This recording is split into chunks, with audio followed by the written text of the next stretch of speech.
राधे राधे प्यारे भक्तों, जय श्री हरि, जय माँ लक्ष्मी। प्यारे भक्तों, आप सभी को हमारे यूट्यूब चैनल रोहिणी ज्ञान में हार्दिक स्वागत है। प्यारे भक्तों, आज आप स्मरण करेंगे माघ मास महात्म्य की 12वीं अध्याय कथा। कल की अध्याय कथा के बाद आज इस अध्याय कथा को ध्यानपूर्वक सुनिएगा। यमदूत कहने लगे कि जो कोई प्रसंगवश प्रसन्न मन से एकादशी का व्रत को करता है वह दुखों को प्राप्त नहीं होता।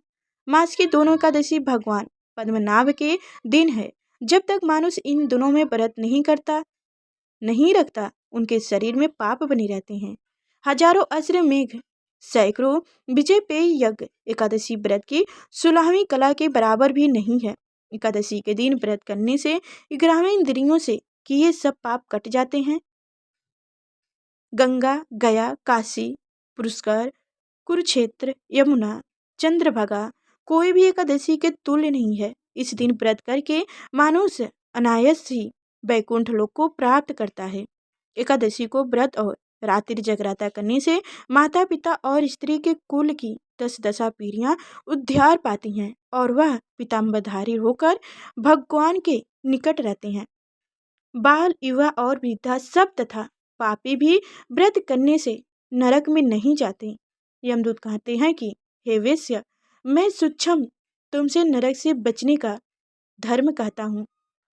मन, कर्म और वचन प्रारमात्र का दोह न करना, इंद्रियों को वश में रखना, दान देना, भगवान की सेवा करना, नियम पूर्वक धर्म का पालन करना, इन कर्मों के कारण से मानुष नरक से बचा रहता है। स्वर्ग प्राप्त करने की इच्छा से मानुष गरीब भी हो तो भी जूता, छतरी, अन्य धन, जल कुछ न कुछ दान देता रहे। दान देने वाला मानुष कभी यम की यनता को नहीं भोगता तथा दीर्घ आयु और धनी होता है। बहुत कहने से ही क्या, अधर्म से ही मनुष्य बुरी गति को प्राप्त होता है। मानुष सदैव धर्म के कार्य से ही स्वर्ग प्राप्त कर सकता है। इसलिए बाल अवस्था से ही धर्म के कार्य का अभ्यास कराना चाहिए। आज की अध्याय यहीं पे समाप्त हुई। कल की अध्याय कथा सुनने के लिए लाइक कर चैनल को सब्सक्राइब कर लीजिए। और एक कथा सुनिए, दान की महिमा की है, ध्यानपूर्वक सुनिएगा। एक भिखारी सुबह सुबह भीख मांगने निकला। चलते समय उसने अपनी झोली में जौ के मुट्ठी भर दाना डाल दिया। इस टोटके या अंधविश्वास के कारण ही भीख टन के लिए निकलते समय भिखारी अपनी झोली खाली नहीं रखते। थैली देखकर दूसरों को भी लगता है कि इसे पहले से ही कुछ न कुछ किसी ने दे रखा है। पूर्णिमा का दिन था। भिखारी सोच रहा था कि आज अगर ईश्वर की कृपा होगी तो मेरी यह झोली शाम से पहले ही भर जाएगी। अचानक सामने से राजपथ पर उसी देश के राजा की सवारी आती हुई दिखाई दी। देने से कोई चीज कभी घटती नहीं, लेकिन लेने वाले से देने वाले बड़े होते हैं। भिखारी खुश हो गया। उसने सोचा कि राजा के दर्शन और उनसे मिलने वाले दान से आज तो उनकी सारे दरिद्रता दूर हो जाएगी और उनका जीवन संवर जाएगा। जैसे जैसे राजा की सवारी निकट आई, भिखारी की कल्पना और उत्तेजना भी बढ़ती गई। जैसे ही राजा का रथ भिखारी के निकट आया, राजा ने अपना रथ रुकवाया और उतरकर उनके निकट पहुंचे।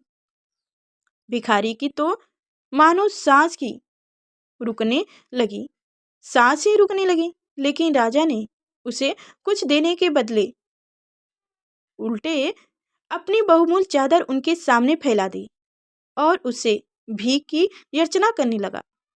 भिखारी को समझ नहीं आ रहा था कि वह क्या करे। अभी वह सोच ही रहा था कि राजा ने पुण्य याचना की। भिखारी ने अपनी झोली में हाथ डाला, मगर हमेशा दूसरों से लेने वाला मन देने को राजी नहीं रहा था। मन देने को राजी नहीं था कि राजा को कुछ हम दान दे दें। जैसे तैसे करके उसने 2 दाने जौ के निकाले और राजा की चादर में डाल दिया। उस दिन हालांकि भिखारी को अधिक भीख मिली, लेकिन अपनी झोली में से 2 दाने जौ के देने का मलाल उसे सारा दिन उसे सताता रहा कि राजा को मैंने 2 दाने जौ के दे दिए, दान कर दिए। शाम को जब उसने अपनी झोली पलटी तो उनके आचर का सीमा न रहा। जो जौ वह अपने साथ झोली में ले गया था, उनके 2 दाने सोने के हो गए थे। अब उसे समझ में आ गया कि यह दान की महिमा के कारण ही हुआ है। वह पछताता कि काश उस समय उसने राजा को और अधिक जौ दिया होते, लेकिन दे नहीं सकता क्योंकि उसकी देने की आदत जो नहीं थी, सिर्फ लेने की आदत थी। जय श्री राम। अब एक कथा और सुनिए, नारियल के जन्म की कथा है। इसे ध्यानपूर्वक सुनिएगा। प्राचीन काल में सत्यव्रत नाम के एक राजा राज्य करते थे। वह प्रतिदिन राजा पूजा पाठ किया करते थे। उनके पास किसी भी चीज की कमी नहीं थी। वह धन्य दौलत से लेकर हर प्रकार की सुविधा से संपन्न थे। हालांकि उनके बावजूद भी राजा की एक अभिलाषा थी जिसे वह पूर्ण की चाह रखते थे। दरअसल राजा सत्यव्रत को किसी प्रकार से स्वर्गलोक जाने की इच्छा थी। वह अपने जीवन में कम से कम एक बार स्वर्गलोक के दर्शन को देखना चाहते थे, दृश्य को देखना चाहते थे, लेकिन उन्हें उनका मार्ग नहीं पता था। इधर दूसरी तरफ ऋषि विश्वामित्र अपनी तपस्या के लिए घर से बाहर निकले। चलते चलते वह अपनी कुटिया से काफी आगे चल गए थे। काफी समय बीत गए लेकिन वह नहीं लौटे। इस कारण उनका परिवार भूख और प्यास से तड़प रहा था। राजा सत्यव्रत को जब यह पता चला कि तो उन्होंने ऋषि विश्वामित्र के परिवार के पालन पोषण की जिम्मेदारी ले ली। कुछ समय बाद जब मुनिवर लौटे तो वो अपने परिवार को कुशल देख काफी प्रसन्न हुए। उन्होंने पूछा कि उनकी अनुपस्थिति में किसने उनकी देखभाल की। इस पर ऋषि के परिवार वालों ने बताया कि राजा ने उनके पालन पोषण की जिम्मेदारी उठाई थी। यह सुनकर ऋषि विश्वामित्र तुरंत राजमहल पहुंचे और राजा से मुलाकात की। वहां पहुंचकर उन्होंने सबसे पहले महाराज को धन्यवाद कहा। इस पर राजा ने ऋषि अपनी इच्छा पूर्ण होने का आशीर्वाद मांगा। राजा की बात सुनकर ऋषि विश्वामित्र ने कहा, बोलिए महाराज, आपको क्या वरदान चाहिए। तब महाराज ने कहा, हे मुनि, मुझे एक बार स्वर्गलोक के दर्शन करने हैं। कृपा करके मुझे वहां जाने का वरदान दे दीजिए। राजा की प्रार्थना सुनकर ऋषि विश्वामित्र ने एक ऐसा रास्ता बताया जो स्वर्गलोक की ओर जाता था। यह देख राजा सत्यव्रत बहुत खुश हुए। वह तुरंत उस रास्ते पर चल पड़े और स्वर्गलोक पहुंच गए। वहां पहुंचते ही इंद्रदेव ने उन्हें नीचे धक्का दे दिया, जिसके कारण वह सीधे धरती पर जा गिरे।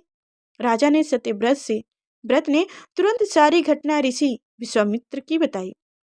राजा की बात सुनकर ऋषि विश्वामित्र गुस्से से आग बबूल हो गए। उन्होंने तुरंत सभी देवताओं से इस बारे में बात की और इस समस्या का हल निकाला, जिसके बाद राजा के लिए एक नया स्वर्गलोक बनाया गया। नए स्वर्गलोक को पृथ्वी और देवताओं के स्वर्गलोक के बीचों बीच में स्थापित किया गया था, ताकि किसी को परेशानी ना हो। नए स्वर्गलोक से राजा सत्यव्रत को बहुत खुशी हुई, लेकिन विश्वामित्र को एक चिंता लगातार सता रही थी। उन्हें डर था कि नया स्वर्गलोक कहीं जोरदार हवा के कारण गिर ना पड़े। अगर ऐसा होगा तो राजा सत्यव्रत दोबारा से धरती पर जा गिरेगा। काफी सोच विचार के बाद ऋषि विश्वामित्र को एक उपाय सूझा। उसने नए स्वर्गलोक के नीचे एक बहुत लंबा खंभा लगा दिया, ताकि उसी के सहारा उसे मिला रहे। ऐसी मान्यता है कि नए स्वर्गलोक के नीचे लगाए गए खंभा एक विशाल पेड़ के तने के रूप में बदल गया। यही नहीं, कुछ समय पश्चात जब राजा सत्यव्रत की मृत्यु हुई तो उनका सिर एक फल में बदल गया। तभी से इस खंभे को नारियल का पेड़ कहा जाने लगा। जबकि राजा का सिर नारियल के रूप में जाने लगा गया। यही कारण है कि नारियल का पेड़ इतना लंबा होता है। इस कहानी से हमें यह सीख मिलती है कि अगर सच्चे मन से किसी की मदद करें तो हमारी हर ख्वाहिश पूरी हो सकती है। जय श्री हरि, जय माँ लक्ष्मी। प्यारे भक्तों, हमारी कथा आप सभी को कैसी लगी कमेंट में अवश्य बताइएगा।